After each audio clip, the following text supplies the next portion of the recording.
வேலை அப்படின்னு சொல்லிட்டு அந்த வேலை பெண்டிங் வச்சதுனால அதுக்கப்புறம் அது படியெல்லாம் போய் கழுவிட்டு வந்தால் அப்புறம் ட்ரெஸ்ஸெல்லாம் நனையுது ஃபுல்லாக. அப்போ போட்டுட்டு இருந்த நைட்டி எல்லாமே நனையும். அதெல்லாம் வேலை செய்யும்போது கொஞ்சம் சின்ன சின்னதாக பட்டுட்டா கூட எனக்கு பிடிக்காது. அதனால் வந்து அந்த பெட்ஷீட்லாம் வந்து கொஞ்சம் ஊற போட்டிருந்தேன் பாருங்கள், அதெல்லாம் கூட ட்ரெஸ்ஸும் கொஞ்சம் ஊற போட்டிருந்தேன். அந்த ட்ரெஸ் எல்லாம் நல்லா துவைச்சிட்டு இந்த பெட்ஷீட்லாம் ஒரு அலை அலசிட்டு அப்படியே போட்டு ஒரு பக்கெட்டில் போட்டு வச்சுட்டு இருந்தேன். தண்ணி ரொம்ப கம்மியாக வந்துட்டு இருந்துச்சு.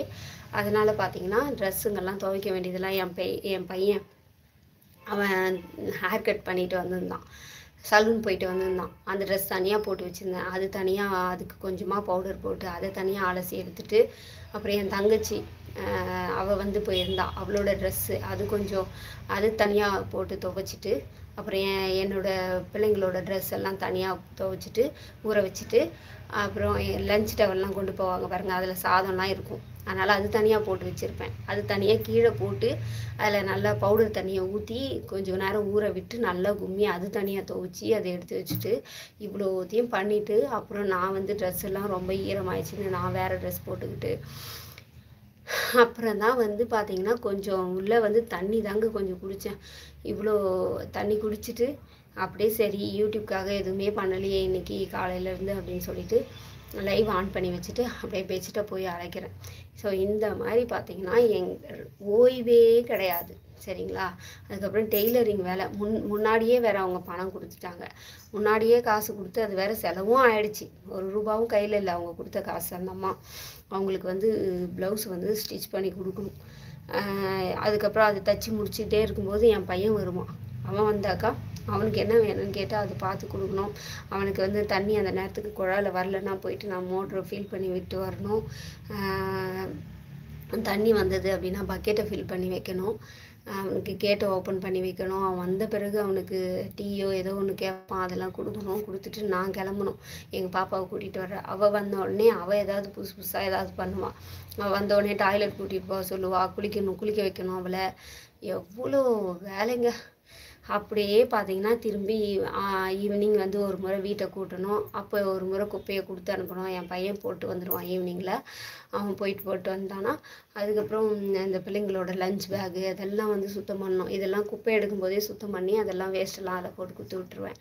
ஸோ இப்படிலாம் வந்து ரொட்டீனாக பிளான் பண்ணி வீட்டில் இருக்கக்கூடிய வேலைகளை இவ்வளோ வேலையை வந்து யார் செய்வாங்கன்னு எனக்கு தெரியல. இப்போ நானும் பார்த்தீங்கன்னா வேலைக்கு போயிட்டேன் அப்படின்னா இதையும் நம்ம வீட்டில் இருந்தே செய்யறதுக்கே இவ்வளோ சிரமமாக இருக்குது. இதை நம்ம வேலைக்கும் போய் வந்து செய்யணும்னா என்ன ஆகுன்றது நினச்சி பாருங்கள்.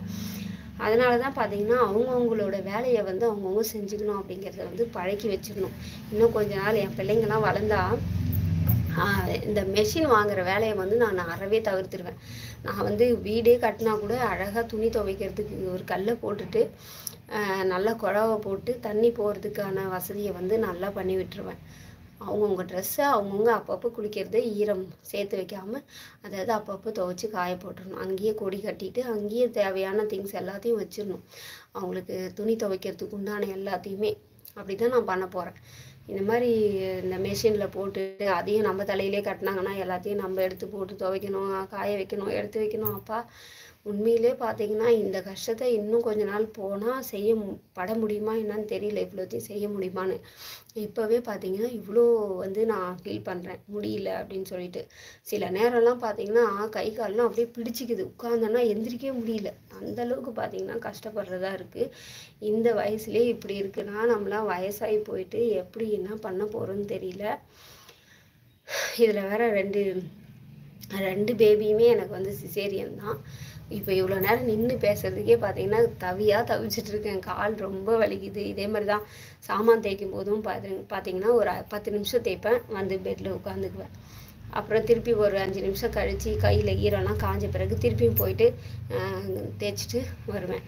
இப்படியே பார்த்தீங்கன்னா கொஞ்சம் பாத்திரத்தையும் ஒரு 4 டைம் போய் தேய்ச்சிட்டு அதுக்கப்புறம் சிங்கெல்லாம் க்ளீன் பண்ணிவிட்டு கிச்சனை சுத்தம் பண்ணி வச்சுட்டு வருவேன்.